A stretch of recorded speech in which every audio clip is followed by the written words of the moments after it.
There are days where I've been up there in conditions like this, and within 5 minutes of being there, the ground has been white with snow. Now, on average, the mountain's about 10 to 15 degrees colder than the city, but you generally don't notice that too much until you're up there. Now, St. David's Park. On this episode of Across All Borders, Going Far and Beyond, join me for my Kunanyi Mount Wellington Explorer Bus Tour, Hobart, Tasmania. Now, if you're visiting Hobart, this should be top on your list. You have several ways of enjoying this experience. You either get on the 2.5-hour return bus tour with a 30 minutes time to explore the summit and the beautiful views, or you get on the hop-on-hop-off bus that allows you stop at different levels and do short hikes and trails and then take a return bus, or you just go hiking from the park entrance. I did a hike from my Airbnb as I wasn't far from the park entrance, and I also did the bus tour. For the day I did the bus tour, I chose that because I was going to Mona later that afternoon. So it allows you to have a more compact schedule. If you'd like to know more about my experience visiting Mona, click on the link on the right side of the screen now. For the tour itself, I loved the fact that the guide was giving us the history of Hobart and telling us the different sites that we were passing. So it's quite educative as well. So come along, let's enjoy this experience. Okay, it's 9:30, the bus is not here, so we're hoping it doesn't come any later because I have a seriously tight schedule, but let's see what happens. Oh, there you go, right on time. South Hobart, and then up to Ferntree before then climbing all 12 kilometres of Pinnacle Road. Now, of course, Van Diemen's Land, as Tasmania was originally called, wasn't colonised by the British until 1803. It wasn't until some 6 months later, though, in 1804, that our first governor arrived in the colony, and his name was Lieutenant David Collins. Now, he did 6 years in office as governor for us before passing away in 1810. He's buried in the original burial ground for Hobart Town, being St. David's Park. And as we drive past there shortly, I will point that area out to you. Now, the Greater Hobart area today has a population of about 255,000 people, as opposed to the 500,000 people that call Tasmania home today. If it wasn't for the mountain being where it is, the Roaring Forties would dump all the rainfall it collects from both the Southern and Indian Oceans right on the city of Hobart. Now, the rainfall that Hobart receives from the east is considered to be minimal at best, and it's because of this Hobart is considered to be Australia's second driest capital city, second only to Adelaide. Now, the mountain itself has its own weather patterns as opposed to Hobart. It can be dark and gloomy up there and bright and sunny down here, and vice versa. There are days where you find yourselves on top of the cloud cover. Days like that are truly magical, and at this stage, it could even find conditions like that at the summit. It's just on our left-hand side of the road beyond these lights, up where these trees are up ahead. And running down alongside St. David's Park is Salamanca Place, home of Australia's largest outdoor market. The Salamanca markets, and they run every Saturday, rain, hail or shine. Now, our next governor in the colony, he didn't arrive until November of 1811, and he'd already done 12 years as governor of New South Wales. He did a further 11 years here before going back to the UK in 1822, and his name was Lachlan Macquarie.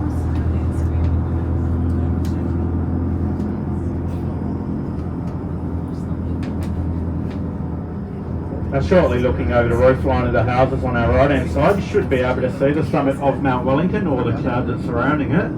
And looking at it, I dare say it's going to be nice, bright, clear conditions by the time we get up there.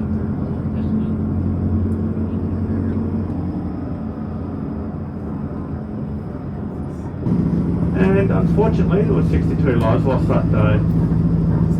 Now, it's not all doom and gloom talking about 67 bushfires. Some good has come of it.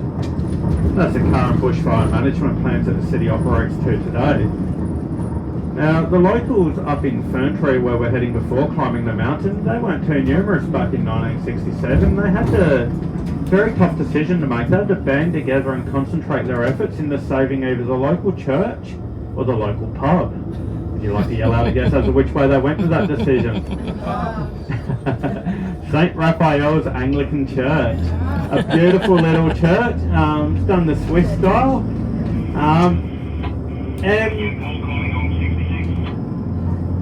And it looks like, sorry, I just lost my train of thought. Greg trying to contact me. Now, this church, it still stands today, still holds a service every Sunday. It's built predominantly with Huon pine, which is endemic to the Huon region of Tasmania. And for those that aren't aware, it burns extremely well. Liken it to a rainforest type environment, and I liken it to areas such as the Dandenong Ranges of Victoria or even the Blue Mountains of Sydney. Now, one thing we have over both those places is that we are still within only minutes of the city. Now we go from there up to the springs on the mountain at the 720 metre level, and it starts to thin out into a woodland environment before thinning out even further into a subalpine environment at the chalet or the 1,000 metre level of the mountain, before becoming an alpine environment shortly after the Big Bend. Now at each of these landmarks along the way, you'll notice the environment change quite extensively, and you'll notice that temperature drop normally. Now Mount Wellington's right in the middle of Wellington Park, which is about 18,000 hectares of land, home to some amazing bushwalks, mountain bike rides, flora and fauna, some of which we hope to see today. In fact, the echidnas have been very abundant of late, and if we keep our eyes open around the area of the chalet, every chance we may spot one on the side of the road up through there. This walk, which takes you right under the base of the organ pipes or the dolerite cliff face that you can see to our right through the trees, overlooking Hobart. Now that's a 1.5 hour walk, offers you amazing views of the organ pipes themselves and the city of Hobart.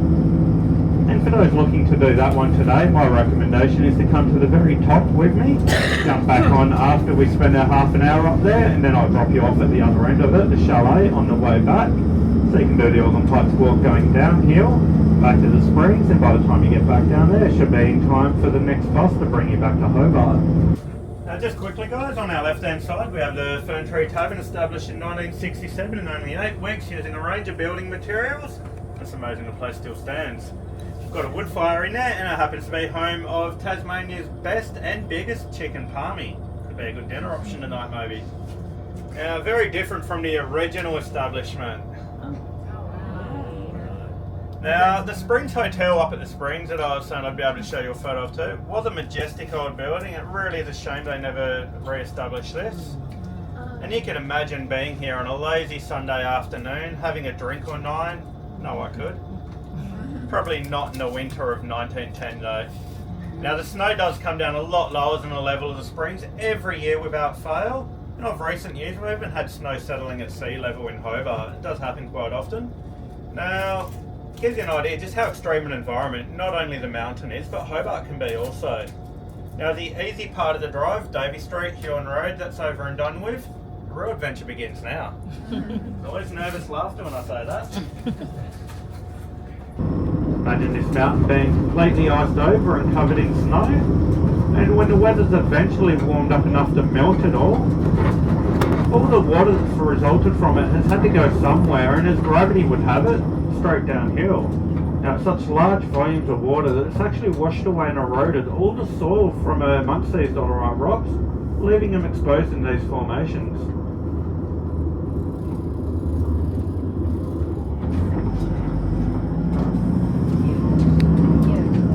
It's only a couple of 100 metres past here where we enter the alpine area of the mountain. That'll be evident from the lack of trees from that point onwards, as they simply can't survive the very harsh conditions up here.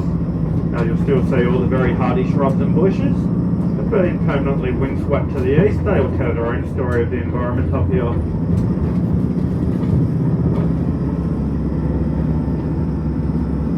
Now we're not far from the summit, and when we get there you're going to have half an hour to jump out and explore.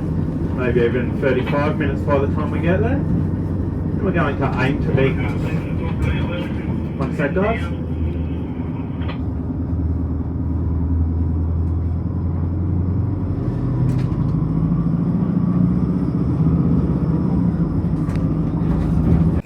really nice. Oh wow, but we have a bit of the cloud in front of the view. That's interesting. Yeah, maybe we could walk there and then walk back up Yeah, this way. yeah. Back again. Yeah. This is lovely.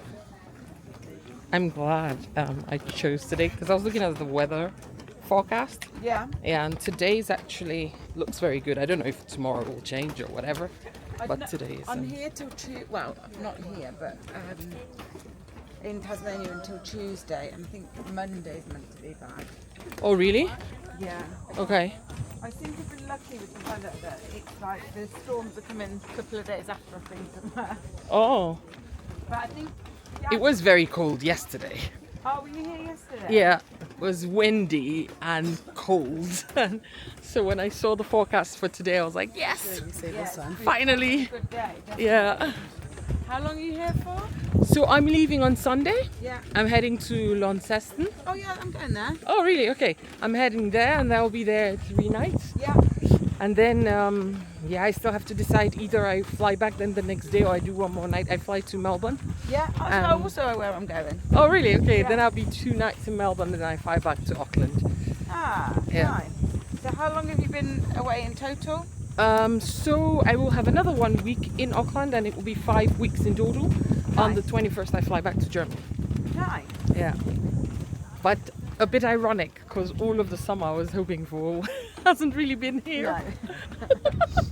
It's something to do with, I don't quite know if it's the same for Tasmania, but apparently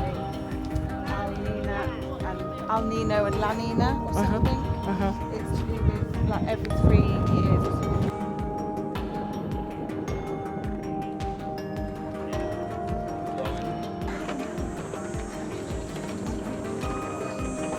Yeah.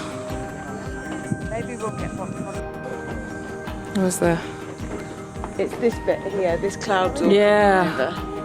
Oh my god, it was. Oh, but this is not bad. It's like that way. It will. I think it's just a matter of seconds because it was literally, it's warm. It's really nice. Yeah, let's look in quickly. Electronic disturbances. Ooh, this is nice. It's all cloudy, isn't it? If it's too hot, you can't really do much, to be honest, because all you're doing is just sweating and feeling uncomfortable. Ah, Pinnacle area. Okay.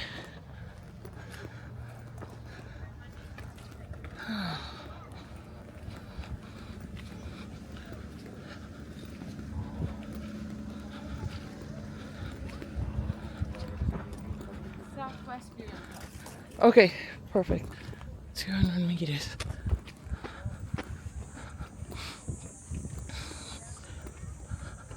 Wow.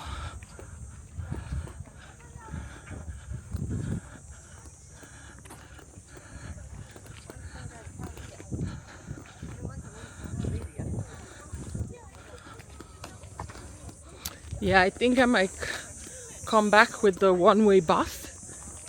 With the what one, sorry? So there's a one-way, like use this bus and then you stay here and then take another one back. But I can't do that today because I'm going to Mona. So I have to go down with him when he's going down now. But I think I will come another day Yeah. and then just spend a few hours doing some of the trails instead of like rushed. I don't have time either to do any trails. Yeah, so that one day I have free, I'm considering coming back here and just doing some of the trails. Depends. Are you Or right? maybe. You want to push me? Or you want to go? Yeah, go. Don't fall. Really careful. Okay. Oh my God. Wow. Like this bit's gonna come out. Yeah, exactly. Oh wow. We did see it. Yeah. Just we didn't get it. Oh, but you can see, like you said, you can see the hotel from here, no? I have it. Oh my God.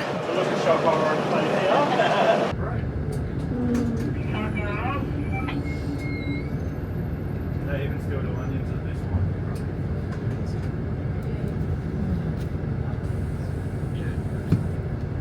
Now, one thing people like to do when they come up here late at night from the comfort of the back seats of their cars, the photographers looking for the southern lights of the Aurora Australis.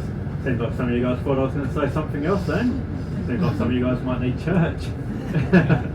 Now, I did set you up for that, but yeah, the photographers, whenever it's been reported that it's been a solar storm or a solar flare from the sun, it's not uncommon the next day to see photos all over social media taken from up here, all the different coloured lights dancing in the sky.